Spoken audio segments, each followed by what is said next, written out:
Learning with Subrata YouTube চ্যানেলে তোমাদের সকলকে স্বাগত। প্রিয় সপ্তম শ্রেণীর ছাত্রছাত্রীরা, আজকে তোমাদের গণিত বিষয়ে প্রশ্নপত্র দেখাবো। দেখো, একের দাগের তোমাদের এখানে টোটাল 70 নম্বরের পরীক্ষা, 2 ঘন্টা 30 মিনিট সময়। একের দাগের দেখো এখানে 9টা ছোটো প্রশ্ন দিয়েছে, সেই 9টা ছোটো প্রশ্ন করবো। দেখো এক এক করে প্রত্যেকটা প্রশ্ন দিয়েছে, তোমরা বাড়িতে চেষ্টা করবে গণিতগুলো, যেগুলো পারবে না কমেন্টে লিখবে, আমি অবশ্যই তার অ্যান্সার শিট তোমাদেরকে দিয়ে দেবো। তো প্রত্যেকটা দেখো এক এক করে আমি স্ক্রল করে করে দেখাচ্ছি, তোমরা প্রত্যেকটা প্রশ্ন দেখো এবং এইগুলোর প্র্যাকটিস করার চেষ্টা করো। তো ভিডিওটা একটু লো কোয়ালিটি, তোমরা একটু হাই কোয়ালিটি দিয়ে দেখবে, তাহলে প্রশ্নপত্রগুলো কিন্তু বুঝতে পারবে। আর যদি কোনো প্রশ্নপত্র বোঝার সমস্যা থাকে তোমরা কমেন্টে লিখবে, আমি অবশ্যই তার অ্যান্সার তোমাদেরকে দিয়ে দেবো। তো দেখো 2 নম্বর পেজে আমরা চলে এলাম, ম্যাথামেটিক্স 2 নম্বর পেজে প্রশ্নপত্রগুলো আমি দেখাচ্ছি এক এক করে। তো তোমরা এখান থেকে প্রশ্নপত্রগুলো দেখতে থাকো এবং কোনো সমস্যা থাকলে কমেন্টে অবশ্যই জানাতে ভুলো না।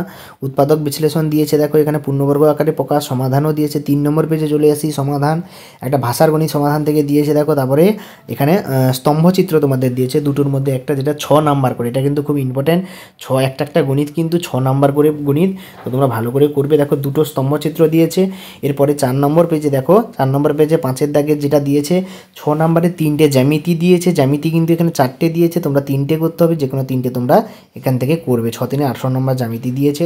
তো এই ছিল ক্লাস 7-এর প্রশ্নপত্র। তো তোমরা যদি প্রশ্নপত্রটা ভালো লাগে তোমরা অবশ্যই লাইক করবে, শেয়ার করবে, কমেন্ট করবে এবং কোনো সমস্যা থাকলে কমেন্ট বক্সে অবশ্যই জানাতে ভুলো না। সকলকে ধন্যবাদ। দেখা আছে পরের ভিডিওতে, পরের প্রশ্নপত্র নিয়ে আলোচনা করা হবে।